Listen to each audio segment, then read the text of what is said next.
Kembali lagi di Cerita Cinta Channel. Jangan lupa like, comment, and subscribe ya. Terima kasih.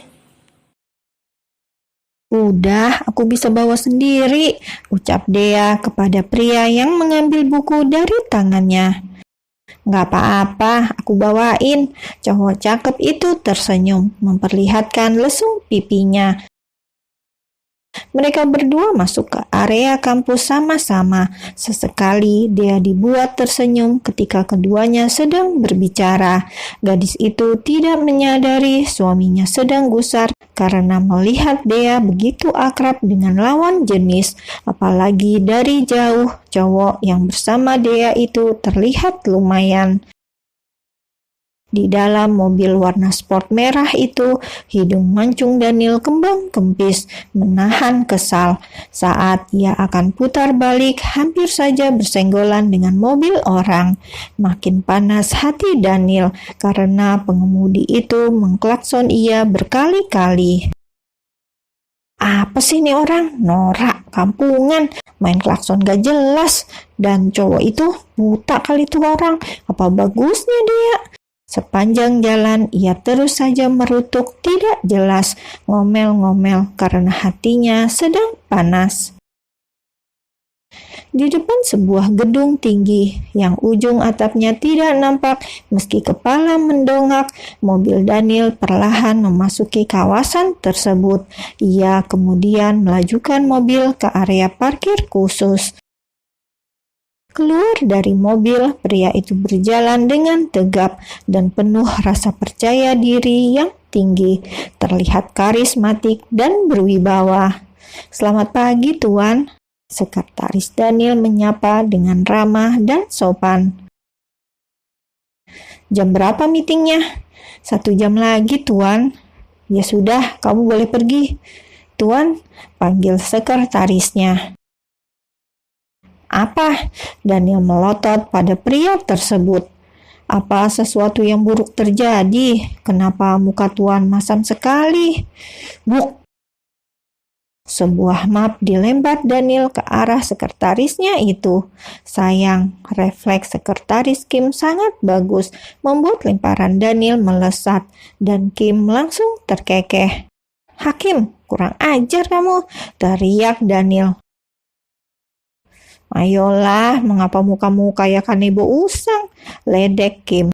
Kini mereka bicara dengan santai, tak seformal seperti tadi. Daniel dan Kim adalah atasan dan bawahan rasa kawan. Mereka dulu teman semasa SMA, teman beda nasib. Daniel pria yang terlahir kaya sejak di dalam perut, sedangkan Kim untuk bisa kuliah saja, pria itu harus kerja keras untuk mencari beasiswa. Beruntung 5 tahun lalu mereka berdua dipertemukan lagi. Awalnya Kim menolak saat Daniel menawari Kim pekerjaan. Tapi karena Daniel gigih memaksa Kim, akhirnya pria itu mau juga. "Apa masalah darah?" Daniel tertegun. Ia merasa heran, baru menikah dengan dia beberapa hari, mengapa ia lupa pada darah. "Sok tahu. Masalah apa lagi kalau nggak wanita?" Kim benar-benar sok tahu banget, membuat Daniel yang sejak tadi memiliki mood yang buruk semakin ingin menelan orang hidup-hidup. "Kim, tolong keluar." Wow, Kim langsung hilang dari pandangan Daniel, tidak mau jadi sasaran kemarahan pria tersebut. 1 jam kemudian, ruang meeting terlihat sudah penuh dengan orang-orang, kecuali kursi CEO yang nampak kosong. "Pak Kim, Tuan Daniel kemana?" tanya salah seorang anggota meeting yang ada di sana. Kim mengusap dahinya yang dipenuhi bulir keringat. Pasalnya, ia juga tidak punya jawaban untuk pertanyaan orang-orang itu. "Sebentar, saya hubungi Tuan Daniel." Kim meminta waktu sejenak. Kim menjauh sebentar. Ia lega saat sambungan teleponnya tersambung. Tuan di mana?" jangan ribut, ini sedang menuju ke sana, jawab Daniel dengan gusar. Sesaat kemudian pintu ruang meeting terbuka. Sosok pria dengan badan tegap, dada bidang, dan atletis masuk. Ia langsung duduk di tempat yang sudah menjadi tempatnya. Maaf terlambat, mari mulai rapatnya. Seorang wanita dengan rok mini tapi rapi berjalan ke depannya. Ia melakukan presentasi. Sepanjang rapat, Daniel tak begitu memperhatikan. Pikirannya masih ada di kampus biru. Ia penasaran apa cowok tadi pagi adalah pacar Dea. Tuan, karena Daniel tak kunjung merespon, Kim langsung menyentuh pundak atasannya itu, membuat Daniel tersentak. Pria itu malah melamun, bukannya fokus pada materi meeting. Kita tunda meetingnya. Daniel bangkit dan meninggalkan ruang pertemuan yang terbatas itu. Para peserta meeting dibuat terkesima campur jengkel. Sejak kapan CEO mereka tidak profesional seperti ini? Pasti lagi berantem sama istrinya, bisik salah satu peserta meeting pada peserta yang duduk di sebelahnya. Memang gak mudah menikah dengan anak kecil, celetuk karyawan yang berbaju seksi, rapi tapi press body, sudah mirip lontong atau mungkin lepet. Nggak nyangka ya, selera bos ternyata bocah. Tambah yang lain. Grup gibah langsung ngacir. Mereka langsung meninggalkan kursi masing-masing ketika mendengar sekretaris Kim berdehem. Kalau sampai gibahan mereka sampai ke Tuan Daniel, bisa-bisa akan terjadi PHK berjamaah. Ruang kerja Daniel. Datang terlambat, meninggalkan ruang meeting dan menunda meeting begitu saja. Ayolah, apa yang terjadi? Kim, keluar, jangan ikut campur. Sekretaris Kim menghela nafas panjang, kemudian berbalik. Ia siap meninggalkan ruang kerja Daniel. Klek. Saat sekretaris Kim sudah memegang handle pintu, tiba-tiba Daniel menghentikan langkah pria itu. Kim, aku punya tugas untukmu.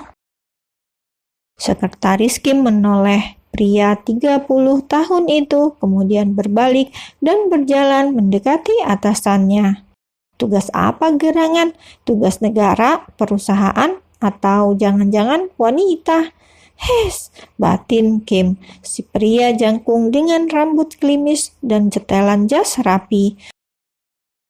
Sebelum Kim bertanya, Daniel langsung mengatakan apa yang akan ia tugaskan pada sekretarisnya itu. Cari tahu pria mana saja yang sedang dekat dengan Dea, ucap Daniel tanpa jeda. Kim mengerutkan dahi, ia menatap heran. Kok Dea? Setahu Kim, bosnya itu tidak tertarik sama sekali dengan gadis 20 tahun tersebut. Mereka menikah karena perjodohan yang dicetuskan kedua orang tuanya. Apa aku tidak salah dengar? Tanya Kim. Jangan buat aku mengatakan untuk yang kedua kali, Kim. Kalau kau cerewet, bonus tahunanmu aku potong. Ancam Daniel. Kim menelan ludah. Baik tuan, pria tersebut sedikit membungkukkan badan. Ia melakukan penghormatan ala-ala orang Jepang. Pria itu membungkuk sembari menyembunyikan senyum di wajahnya. Ia sedang menertawakan atasan sekaligus temannya itu. Karena tidak ada perintah lagi, Kim pun keluar ruangan Daniel. Selepas kepergian sekretaris Kim, Daniel nampak melamun. Jarinya mengetuk-ngetuk meja. Ia sepertinya memikirkan sesuatu. Kampus biru. Setelah kelas pertama usai, dia terlihat sedang berdiskusi dengan teman-temannya. Lo ikut kan, Dea? Tanya Matty, sahabat baik Dea. Dea memutar bola matanya. Bagaimana ini? Teman-temannya lagi ngajak camping. Mau langsung mengiyakan, tapi kira-kira suaminya kasih izin apa enggak? Jangan bilang kamu gak ikut, potong Vino, si pria kece badai di kalangan kampus, teman akrab dan teman main Dea dari klub basket. Dea galau, hatinya ingin tapi belum izin. Kalau sehari 2 hari ia sih oke-oke saja. Akan tetapi ini 3 hari 3 malam. Kira-kira boleh nggak ya? Gua tanya ayah dulu ya, kelit Dea. Nanti gue bantuin izin ke om deh, pokoknya harus ikut, ucap Meti dengan nada memaksa. Mati aku, batin Dea. Ayahnya selama ini gak pernah ngelarang Dea. Yang ia khawatirkan adalah suami barunya itu. Dea galau bingung. Masalahnya ia menyembunyikan statusnya pada semua orang. Pada sahabat-sahabatnya juga, Dea menyembunyikan hubungannya dengan Daniel. Mereka tidak ada yang tahu kalau Dea sudah menikah. Gak usah, gue ikut deh. Nah gitu dong, gak ada lo gak rame.